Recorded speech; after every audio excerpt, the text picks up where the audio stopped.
Since 1965, Berkshire Hathaway has served as Warren Buffett's primary holding company for investments and corporate acquisitions. In the last 57 years, Berkshire Hathaway has had an annual average return of approximately 20% per year. This means that if we had purchased $1,000 worth of Berkshire Hathaway in 1965, it would be worth around $30 million today. Many of us might not be so lucky to have owned a share of Berkshire Hathaway since 1965, but we can all learn several valuable investing lessons from it nonetheless. Hi, if you're new to the channel, my name is Tay from Financial Tortoise, where we learn to grow our wealth slow and steady. Today, we're going to discuss Berkshire Hathaway, one of the largest companies in the world based on market capitalization. At the time of this video, Berkshire Hathaway is ranked as the 7th largest company in the United States. So how did a former 19th century textile company become the giant that it is today? Let's take a step back and talk about its origins a bit to get a real appreciation of how far it has come. An interesting fact that many people don't know about Berkshire Hathaway is that it was originally a company composed of a group of textile milling plants. Hathaway Manufacturing Company incorporated in 1888 and Berkshire Cotton Manufacturing Company incorporated in 1889. Berkshire Cotton became Berkshire Fine Spinning Associates in 1929 and merged with Hathaway to form Berkshire Hathaway in 1955. By the 1960s, this obscure New England company was struggling to survive, and that's when Warren Buffett assumed control in 1965. Since then, slow and steady, Warren Buffett and Charlie Munger, his business partner, started adding companies under its investment umbrella. Today, it owns a variety of well-known private businesses such as Geico, Dairy Queens, and See's Candy, while at the same time owning a significant minority interest in public companies such as Apple, Coca-Cola, and American Express.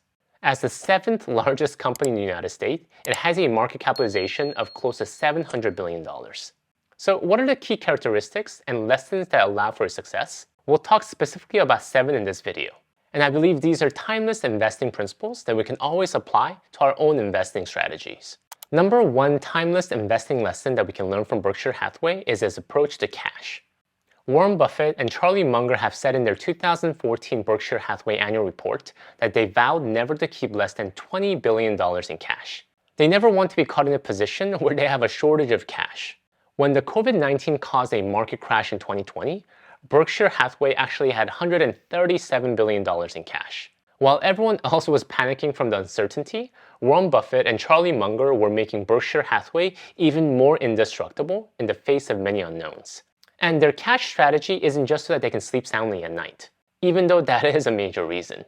Berkshire Hathaway holds a lot of cash, so when good deals come up, Warren Buffett and Charlie Munger could be at the front of the line to take full advantage of it.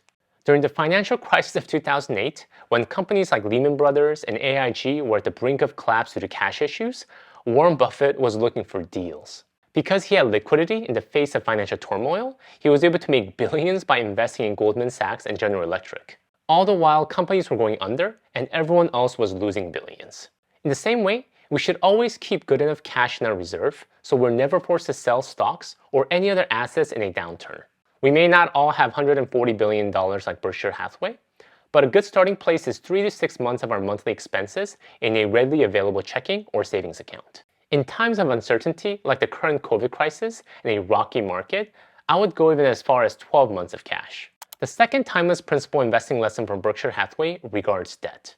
Many companies and corporations, in the spirit of growth, most often take aggressive approaches to debt. They believe that growth is what matters, and debt is a normal mechanism to make that happen. Interestingly, Berkshire Hathaway takes a very conservative approach when it comes to debt. According to its owner's manual, in their own words, we use debt sparingly, and when we do borrow, we attempt to structure our loans on a long-term, fixed-rate basis. Warren Buffett built up Berkshire Hathaway by getting interest to work for him instead of working to pay interest as many Americans do. In his 1991 speech at the University of Notre Dame, he said, "I've seen more people fail because of liquor and leverage being borrowed money." He firmly believes that we don't need leverage as much in this world as the financial media makes it to be. He believes that if you're smart, you're going to make a lot of money without borrowing. And Warren Buffett puts his money where his mouth is. According to Berkshire Hathaway's 2020 annual report, its net long-term debt for the year was $7.9 billion. Remember, Berkshire Hathaway was holding close to $140 billion in cash around the same time. Berkshire Hathaway uses debt very sparingly, and we should learn to do the same. Not accepting debt as a normal way of life, and not as a necessary component to building wealth. As Warren Buffett said, if we're smart, we can make a lot of money without borrowing. The third timeless investing lesson we can learn from Berkshire Hathaway is related to control. It's not an accident that Warren Buffett and Charlie Munger set up their main investment vehicle as a public company, not a fund. When a fund manager runs a mutual fund, they're always worried that shareholders will pull their money and abandon the fund when they aren't doing well. Panicked investors can yank away the control quickly by choosing to move their money elsewhere. To an extent, what Warren Buffett has done with Berkshire Hathaway is to create a closed-end fund. During the 2008 financial crisis, Berkshire Hathaway stock took a dive like thousands of other companies. It plunged by more than 50% from September 2008 to March 2009. However, the short-term market volatility had zero impact on the long-term value of the business. On the contrary, Buffett was able to use the crisis to his advantage. Using his cash reserve, he boosted Berkshire Hathaway's value by injecting billions of dollars into troubling companies like Goldman Sachs and General Electric, all in terms that were highly favorable to Warren Buffett and Berkshire Hathaway. In the same way, we always want to be in control of our own money. The financial media tries to make us believe that we need investment managers or financial advisors in order to make money in the market. And unfortunate to many common investors who feel investing is too complicated. It is only made complicated by the financial industry who spends billions of dollars in ads to make it more complicated than it needs to be. No one else cares more about your money than you do. Investing doesn't have to be complex, and if someone tells you that it is, they likely have other incentives. Learn to manage your own investments so you aren't at the mercy of the financial industry. If you want a good starting place for your investments, check out my video here on the 5 best Vanguard funds to buy and hold forever. Number 4 timeless investing lesson from Berkshire Hathaway is its long-term approach. Warren Buffett has said, if you aren't willing to hold a stock for 10 years, don't even think about owning it for 10 minutes.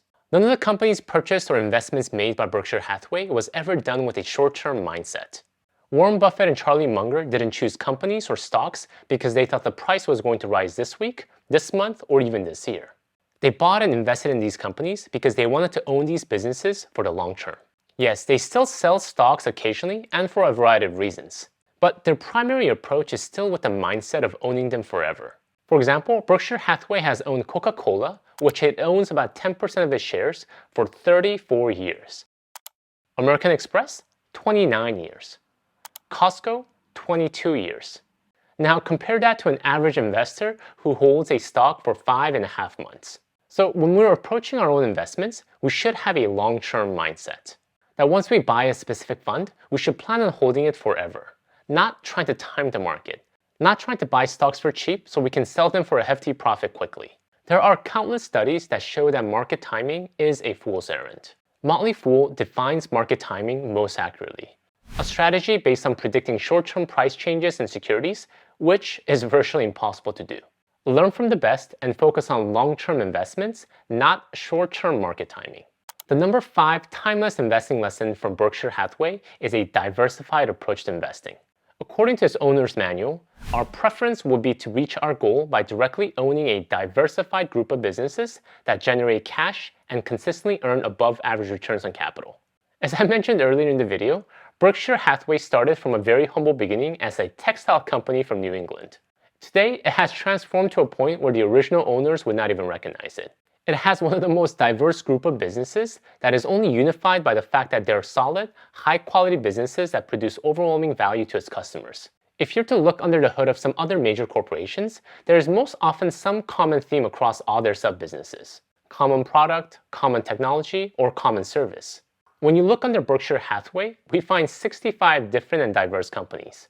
These include Duracell, International Dairy Queen, Pampered Chef, Fruit of the Loom, NetJets, and Geico, among many others. In addition to owning private companies, Berkshire also has a large investment portfolio of stocks in major public companies such as Apple, Bank of America, and United Parcel Service, UPS. We may not have Warren Buffett's business selecting abilities, but we can follow his philosophy of diversity by investing in well-diversified low-cost index funds like the S&P 500 Index Fund or Total Stock Market Index Fund. We don't know which companies will do well or not do well, so the best approach is to just buy all of them. If you'd like to learn more about some of my favorite index funds, check out my video here. Number 6 timeless investing lesson from Berkshire Hathaway is its minimal overhead.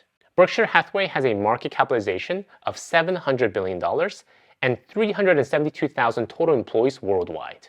Yet, its headquarters is made up of 25 people. Yes, you heard me right, 25 people. And Warren Buffett has no intention of growing its size anytime soon. As companies get bigger, it's natural to grow their staff. Part of it is that there is more administrative work to manage a growing company. But oftentimes, the growth comes more from the desire to look important. Bigger staff signals importance.